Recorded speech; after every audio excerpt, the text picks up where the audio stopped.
Good evening, everybody. So, first God asked me, do you trust me? And then God asked me, will you declare your healing even in the midst of your suffering? In 2010, I was officially diagnosed with Lyme disease. I battled Lyme disease for 7 years, 9 months of which I was pregnant. During that time, I was hospitalized and sent to the ER more times than I can count on 2 hands. What began with strange vertigo became debilitating pain in my muscles, joints, bones, and nervous system. It became heart issues and nausea, severe fatigue, and being bedridden. I have always had a love for God my whole life, but it was at this time that I started really pressing in, begging Him to heal me. I went to healing services, prayer meetings. People laid hands on me. They anointed me with oil. I was on prayer chains at various churches, and I had my family and friends' love and support and faith keeping me going. But He was not healing me. One day, I was laying on the table of an exam room, and I heard Him say, I am doing a healing work in you. Do you trust me? When all doctors were failing me in the Midwest, my family made major financial sacrifices, and we went to the top infectious disease specialist in the country, who had devoted his entire practice to the research and treatment of Lyme disease. He had moved his practice to Washington, D.C., where my uncle lived, so I started traveling out there every 3 months, and they oversaw my care from D.C. while I was back in Michigan and the in-between. And I wondered at this time if this is why God hadn't healed me, so I could be a spokesperson for this horrible monster of a disease. But as noble as that was, or whenever we start to surmise why God is doing something, He usually turns our theory on its head and says, watch this. In May of 2016, I got very ill. I had grown frustrated and tired of battling Lyme disease, all while trying to finish school and then working my first job after graduation, and as a single mom. I wanted to be a healthy woman that could date and enjoy life and not have to take constant medications, pursue many different treatments, and one that could be a mother that wasn't always sick. A single mom that could take care of a household and stand on her own 2 feet. I asked, where are you, God? I've trusted you and I've only gotten sicker. So I ended up hospitalized at the end of that May. I couldn't keep anything down, including fluids, and I was in severe pain. And I remember lying in that hospital bed, and I felt like I was dropping into a black hole. I was more than depressed, I was despairing. Is this what my life would always be? I was 28 years old. 3 people came to me that day, whom I will call the chaplain, the woman, and the deacon.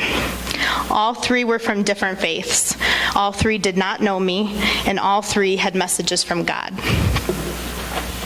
I barely acknowledged the chaplain, but I was not in a good place. But he was surprised when I quoted with him the verse, I will lift up mine eyes unto the hills, from whence cometh my help. My help cometh from the Lord, which made heaven and earth. Psalm 121, 1 and 2. And the Holy Spirit whispered, keep your eyes on me. I'm your help. Then the woman came with my mother and one of her Holy Spirit-filled friends. She had met them in the lobby because they both kind of knew her, and they stopped and talked to her, told her what was going on, and she felt led to come with them to my room to pray for me. And then the Holy Spirit really started to move. She began to minister to me, and at the end of it she said, the Lord will heal you now, Jessica, but He is asking that you do not speak the word Lyme disease for 5 days. And if you do, just ask the Lord to rebuke it from your mind and life and keep believing. She asked that of my mom as well. She told me I was a warrior for Christ, that the Lord had set me apart as one of His warrior daughters, that I had purpose. And I'll admit, I was a little resistant. I mean, how many times had I heard I would be healed and no healing came?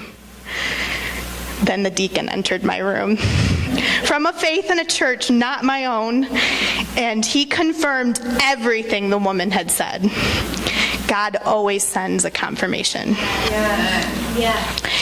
So over the next 5 days, I began to realize how much I had spoken that word over my life, that I had essentially been cursing my body and living contrary to the truth that Jesus already died on the cross for me, and Lyme disease had been nailed to it along with every other sin, sickness, and cursed thing all those years ago. And I can't even explain to you what began to happen in my body. I would literally have nervous system spasms like I had never experienced. And I mean, I was going through pain that was in the nervous system. And it was as though he was writing the pathways of my body. Weight began to melt off me, weight that had come on with the disease. And I just believed. I simply believed like I had never believed for anything before. And the mountain was literally moving, crumbling into the sea right before me. I had come to the end of myself, and I had no other choice except to lift my eyes into the hills and proclaim that God was the great healer. And no matter who I tell my story to, secular world or not, I always give him the glory for that miraculous healing. I have been Lyme-free for a little over 2 years.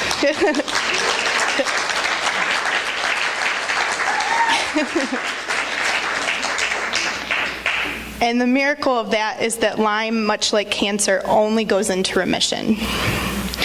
But it's gone. The Lord has rid the disease completely from my body, and I thank him regularly for my healing. I thank him because my healing was not just for me. It was meant for others. It was meant to stand as a testament to his unfailing love and mercy. And even now, as I prepared to share my testimony with all of you, he gently reminded me, look what I've done in your life already. Whatever is standing in your way or hurting you, remember that giant I took down in your life and declare what a big God you serve, what a loving God you serve, and that I have nothing but good for you, my daughter, my child. And this was my verse, and we know that in all things God works for the good of those who love him, who have been called according to his purpose. Romans 8:28.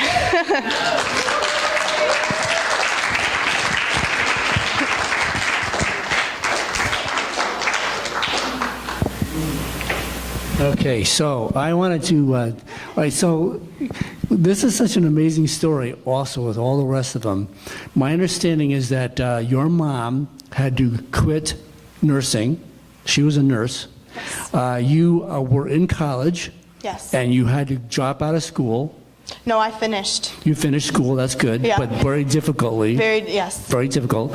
And then when that woman came in, my understanding is, just to add a little bit more to this, the credibility of it, she said when you, for 5-7 days, right, you need to not speak it, to tell your church that you're healed, tell everybody you come in contact with healed, tell yourself healed, never use the word or that you have it, and you rebuke it, and then you would stay in the belief that you have it, right?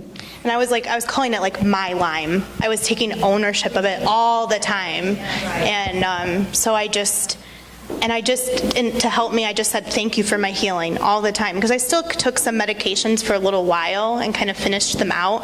But I just said, thank you for my healing. Thank you for my healing. And that was constantly say that. And so the woman said, after 7 days, you'll be healed. Yep. And she was emphatic about that when you did that regimen of changing your mindset, Romans 12:1-2. But, right? Yeah. So, and when you did that, what happened after 7 days? Well, all throughout those days, it was, like I said, it was like my body was righting itself, like the Lord was just putting it back to the way that it needed to be.